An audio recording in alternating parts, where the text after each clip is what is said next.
Iowa's Regents institutions are important economic hubs for education, research, innovation, but the costs for students continue to rise. We'll visit with Wendy Wintersteen, president of Iowa State University, on this edition of Iowa Press. Funding for Iowa Press was provided by Friends, the Iowa PBS Foundation, the Associated General Contractors of Iowa, the public's partner in building Iowa's highway, bridge, and municipal utility infrastructure. Fuel Iowa is a voice and a resource for Iowa's fuel industry. Our members offer a diverse range of products, including fuel, grocery, and convenience items. They help keep Iowans on the move in rural and urban communities. Together, we fuel Iowa. Small businesses are the backbone of Iowa's communities, and they are backed by Iowa banks. With advice, loans, and financial services, banks across Iowa are committed to showing small businesses the way to a stronger tomorrow. Learn more at iowabankers.com.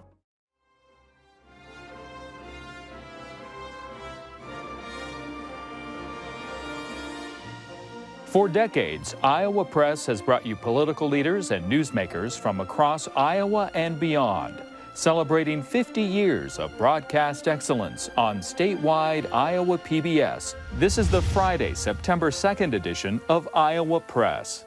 Here is Kay Henderson.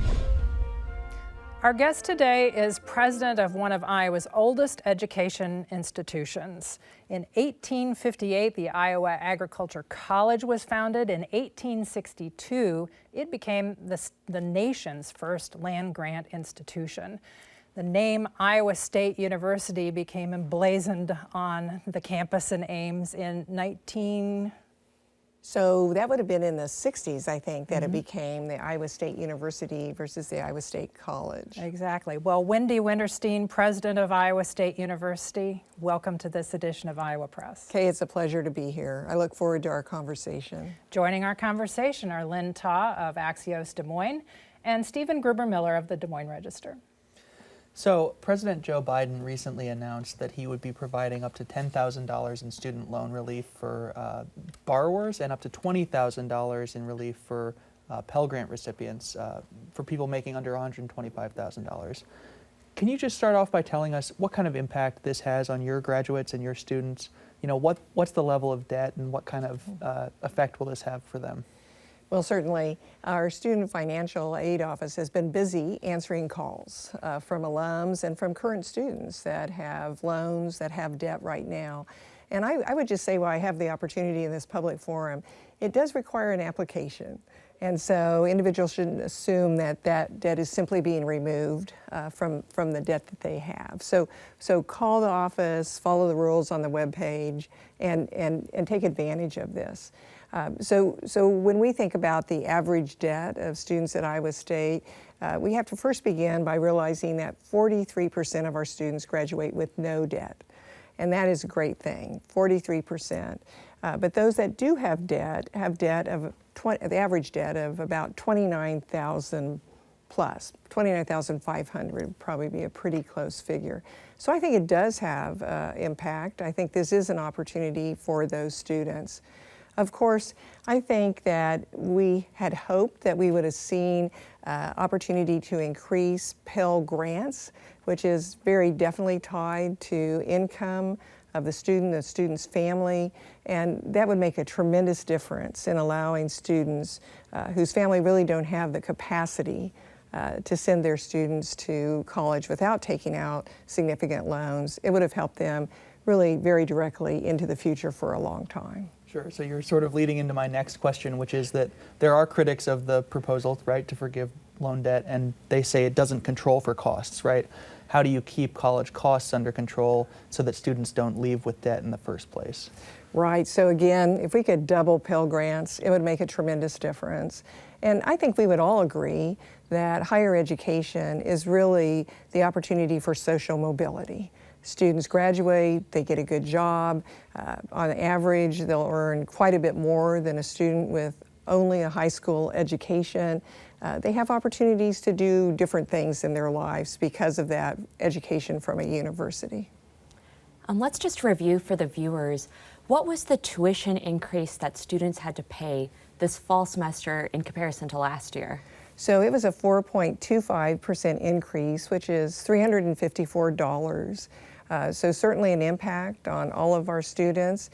We take a very proactive approach to say that part of our responsibility is to have strong financial aid programs, but also to be raising funds from private donors to support our students. Last year, I think the scholarships awarded because of that private giving was around $22 million.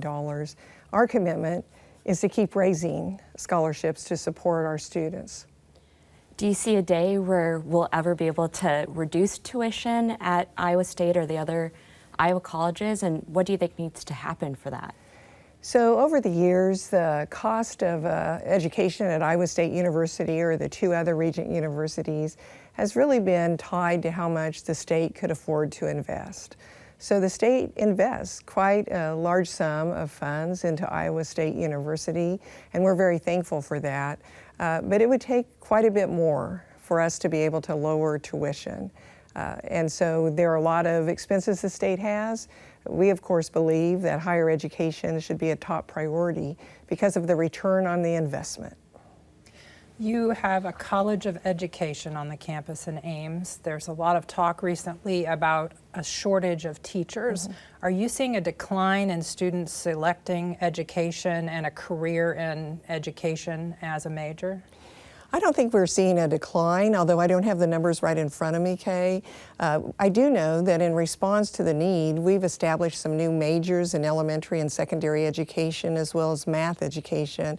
So we are very cognizant of the need for that to be ramped up to support Iowa and the nation as well. So we're going to keep working on that and make sure that we can produce as many teachers as possible. You know, I used to be a dean, and just the other night I was with the Gilbert FFA group. The teacher was one of our graduates in ag education, so very familiar with the demand and pool for teachers, especially as we look at rural Iowa. Yeah, and you know, one of the proposals that's been debated at the Iowa Capitol in recent years has to do with the tenure system, and there are legislators who want to phase out tenure or end it at the Regent universities, and there's a proposal that even got out of committee for the first time. I'm curious kind of what impact you think that type of proposal would have on your ability to attract and keep faculty. Even the discussion of a proposal to remove tenure from the state universities has a negative impact. Our faculty are worried about those types of discussions, and certainly I think it would be an impact on individuals that we are recruiting to Iowa State. Luckily, that proposal didn't go very far. We had a lot of support from business and industry in the state that understand that we need to be on a level playing field with other universities to be able to attract the best faculty. And they came out in a pretty big way to say, let's not have that discussion, let's not take that action. And we think that they're going to be there if that conversation would come up again. What sort of retention and recruitment numbers do you have in terms of the faculty at Iowa State? Are people leaving? So we keep a pretty close watch on that, and I think we have seen about the same level as normal, maybe a little bit more this past year, but not a huge number. I think when I asked for the numbers most recently, it was about 55 faculty members. Faculty leave for a whole set of reasons. They leave because their partner has a different opportunity and they want to be with them. It could be to go care for an elderly parent, but sometimes it's because the other institution has the ability to offer an extraordinary recruitment package. And then that becomes a loss for us. We have stars that are on the Iowa State faculty, and we are cognizant every day of making sure that we're doing what is required to keep them at Iowa State, to keep them here for our students and for the state as well.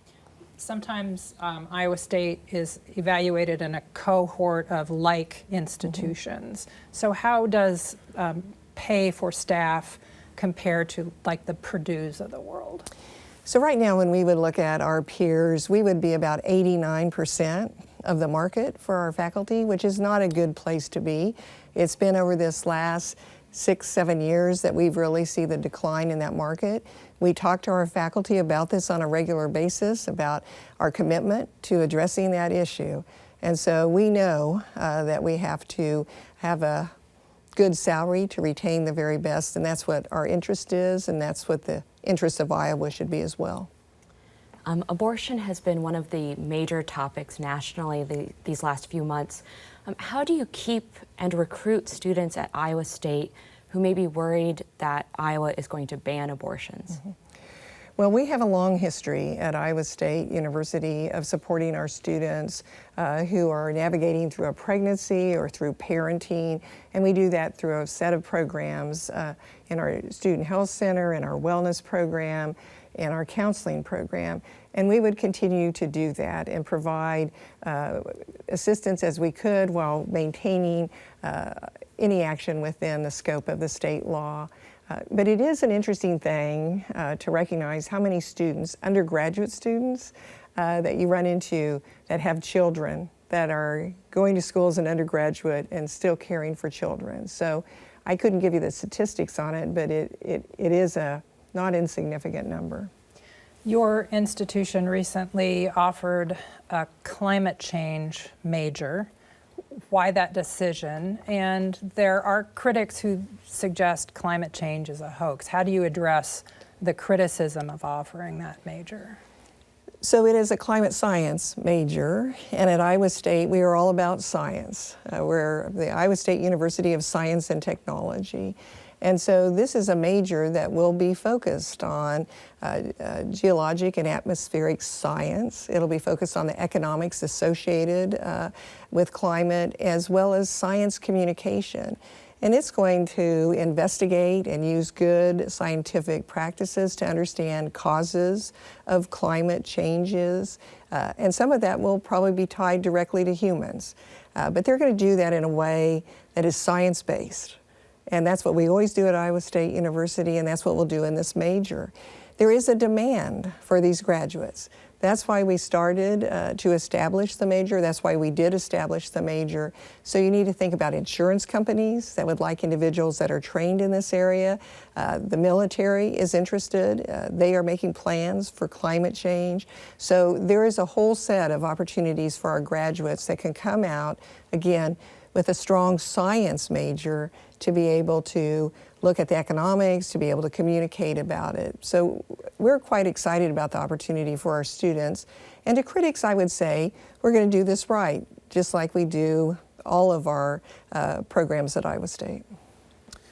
There have been a lot of changes in the way classes have been offered in the last few years, right? During the COVID pandemic, right, with remote learning and different forms of offering classes. What is the future of sort of remote learning options at Iowa State? How do you balance student flexibility with having sort of the value of having an in-person class and those things? Well, we are a residential campus. We're a beautiful residential campus. Students love to come to Iowa State. It's such a beautiful place to learn, to interact with others. So we're always going to be a residential campus. But we did learn during COVID that there is more that we can do in terms of delivery of online education. And this fall, probably in January, we'll be announcing that we have consolidated all of our online education opportunities that are currently in colleges into ISU Online. So we're going to make a different approach because of what we saw during COVID. I would let you know, though, that the online education we currently do is about 80% subscribed by our own students because they like the flexibility. They may be having an internship or a co-op where they're off campus for a semester, but they could still take a class. So what are some of those changes, like the ISU Online you're talking about? What is the difference there that students will see? I think students will see improved approach. The efficiency of centralizing it will be helpful. It'll allow more faculty across the entire university to see if there is an opportunity either to be proactive in offering current students that flexibility, or is there a new audience outside of our current student base that would be interested in an online program. So we're going to look at all those opportunities and see exactly what we should be doing. I would say that we probably have internationally one of the best masters of agronomy that is delivered almost all online. So that would be just one example, and we'll build off those. So what's the price structure? Is it the same as if I was taking a class in a building on campus? The price structure will be variable, and the Board of Regents has given us the approval to be able to do that. We have boundaries, I think, between what we charge in-state versus what we charge to international students. So there's some boundaries on what we can do, but there's also some opportunity there, especially as we start looking at courses that we're not delivering to our residential population, but we're delivering perhaps through a partnership with a company or a business. To keep Iowa State beautiful, you have to make capital improvement plans. How do you balance that as well as the regents asking for cuts and some more efficiencies? Well, it is a challenge. So we have a 400 building campus. We certainly have deferred maintenance, just like everyone would have in their own home, but when you have 400 buildings, it's multiplied in terms of the cost and what you need to get done. Most recently, just to give you some examples of what we've done to maintain, we replaced the windows in the College of Design building. We put a new roof on FUELIowa, one of the largest residential halls in the nation. Just a couple of examples. We demolished the insectary, which would be where I worked as a faculty member. We demolished a small genetics building. So we're constantly thinking, where is the priority for capital improvements, for renovation and repair, and where can we find efficiencies? I think the Board of Regents has asked us to think more about renovation and repair than to think about new buildings, and we're certainly in tune with that guidance. We're into the third year of the COVID pandemic now, and I'm curious what ISU's COVID protocols look like, right?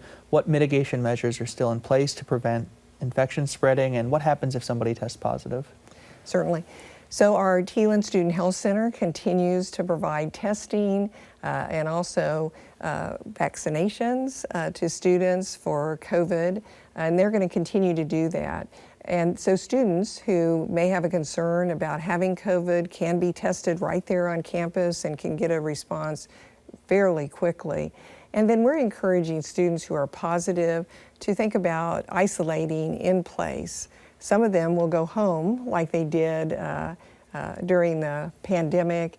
And in some cases, we have some limited space that we would be able to help students with isolation. But for the most part, I think we're all to a place where we understand that COVID is pretty much everywhere. And if we are taking the proper precautions with vaccination, then we're going to be relatively safe in this environment. Only 32% of colleges and universities have a woman as their president. Meanwhile, there are more women earning four-year degrees in recent years than men. Why aren't there more women running universities? Well, it's a great question. I was very proud to be the first female president of Iowa State University back in 2017. I think, first of all, it's a pipeline issue. You've got to have more individuals completing their PhD, being on the faculty, going through the ranks, so to speak. So somewhat of it is a time lag experience. And sometimes I think it's because people simply don't think about it differently. Again, great work with some great female presidents in the Big 12 and around the nation, and there's clearly opportunity. I think women bring a different style of leadership. How so? I find in myself personally that I am very interested in listening and hearing others' opinions. I want to know what all the ideas are before I make a decision to go forward. And I don't know if that's always a trait of all men. So I have some good friends that are presidents of universities that happen to be men, and they're probably going, that's not fair. But maybe it's an emotional intelligence that I find better in many women. So obviously, Iowa State has a reputation for agriculture, right? And there are a lot of changes happening between, effects of climate change that we've been seeing to different policies with ethanol, and maybe there's going to be a widespread adoption of electric vehicles that could affect sort of the types of things that need to be farmed. I'm kind of curious, what do you see as the future of farming? What are some of the trends you're seeing coming up down the line, and how do you educate to adapt for those? Well, certainly. The future of agriculture is a question that is talked about all the time. And in Iowa, what we've seen is consolidation of land, larger acreages being farmed by family farmers still in Iowa. And that's been a process that's been going on for a long time now. So I think that will continue, or we'll continue to see what the opportunity is or isn't for those farm families. As we think about other types of agriculture beyond corn and soybeans, there is a lot of different horticultural enterprises, small farm operations, and through Iowa State University Extension, we have a lot of programs to support those different activities. One of the big programs at Iowa State that we found to be helpful is the Beginning Farmer program, to connect young men and women with existing farmers to see if there's a connection and an opportunity to help them get into farming, which is a very expensive enterprise at this point. Yeah. Iowa State has one of the nation's leading veterinary medicine programs, and like many other professions, there's not enough people entering that profession. How do you address that issue? That's a nationwide issue. Well, I think we do a great job at Iowa State University in maximizing the number of students that can be taught in our College of Veterinary Medicine. We have some unique partnerships with the University of Nebraska that allows students to come over here from Nebraska to finish up their last 2 years. So I think we're doing the most that we can do with our current facilities and the current faculty that we have. It is an intensive program. Just as intensive in many ways as medical school, except they have many, many more species to learn about. So we're proud of the work that we do there at the college. Has the number of students enrolled dropped? No, in fact, I think we're always pretty much at the maximum available spots. I haven't checked, but there's going to be a kickoff in Ames on Saturday. What time? I think that's at 1 p.m. I'm sure you're preparing for that, but there's also happening at the university and college level a realignment based on athletic conferences. How is Iowa State going to remain competitive in an environment in which it's sort of a mid-major university? Well, I think the Big 12 is the key to that. So we're a member of the Big 12. The Big 12 is in a very good position right now. We have a number of new members. We have a new commissioner. We're very thankful for Bob Bowlesby, who served as commissioner for many years, but now we have Brett Yormark, who is going to be very key in our media agreements. In fact, we're starting those conversations with our media partners right now, ahead of schedule, so that we can see what the opportunity is there. So I'm confident that all the members of the Big 12 are aligned, that we're going to go forward, and that actually we are one of the more powerful conferences. So we have a bright future with the Big 12. So how do you balance sports and academics? That's always a delicate balance, and some people say there's too much emphasis on sports, especially when now you have the name, image, and likeness trend happening nationwide. When students come to college, they love collegiate sports. It's part of the university experience. And then they carry it out themselves through our rec services program and flag football, soccer, pick a different type of sport. So we have hundreds of activities for students to participate in themselves. It's good exercise. It's a good way to spend time to have that exercise. So there is a nice connection there. But it's important to remember that at Iowa State, we don't spend any of our general fund money in the athletic department.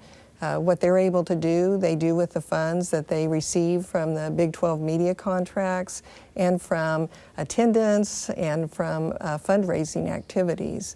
So I think the balance is pretty good at Iowa State. We value collegiate athletics. We see the connection to the general student population. It's fun to bring everyone together to celebrate around a winning football team. So it's part of the whole experience. We have less than a minute left, and I'd like to give you a chance to respond to some Republican legislators who wonder about the value of a quote-unquote regents institution, which is a state-supported university. What is the future in this country and in Iowa of a state-supported institution?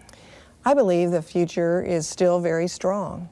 We're in a period of time right now where the state hasn't been able to really provide a increase that stayed with us at least since about 2014. So we've had, if you go up and down during that time period, level funding during that period.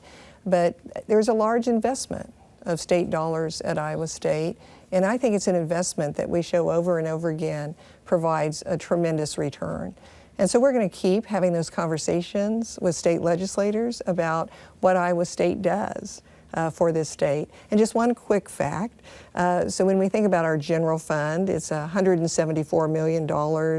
And last year we brought in $284 million just through our research activities.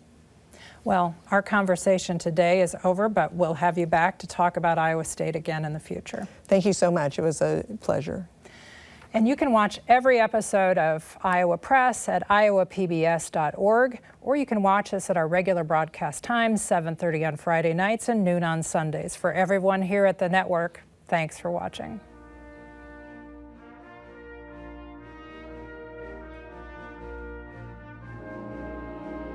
Funding for Iowa Press was provided by Friends, the Iowa PBS Foundation, the Associated General Contractors of Iowa, the public's partner in building Iowa's highway, bridge, and municipal utility infrastructure. Fuel Iowa is a voice and a resource for Iowa's fuel industry. Our members offer a diverse range of products, including fuel, grocery, and convenience items. They help keep Iowans on the move in rural and urban communities. Together, we fuel Iowa. Small businesses are the backbone of Iowa's communities, and they are backed by Iowa banks. With advice, loans, and financial services, banks across Iowa are committed to showing small businesses the way to a stronger tomorrow. Learn more at iowabankers.com.